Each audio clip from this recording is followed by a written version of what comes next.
Tired of manual data entry from PDFs to Microsoft Dynamics?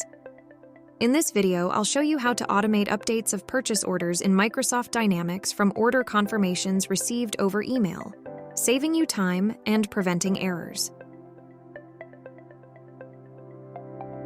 First, go to extrakt.AI and either log in or create a new account. Now click on Create a Template. Instead of creating a new template, you can see that extrakt.AI already has this exact template for order confirmations, so we're just going to use this pre-made one.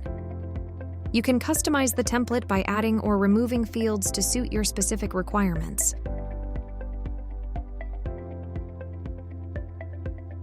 But I will just leave it as it is. Copy this unique email address for forwarding supplier emails or any other PDF or Excel files to extrakt.AI app. Open your email and forward your supplier's email to the unique email address we have copied.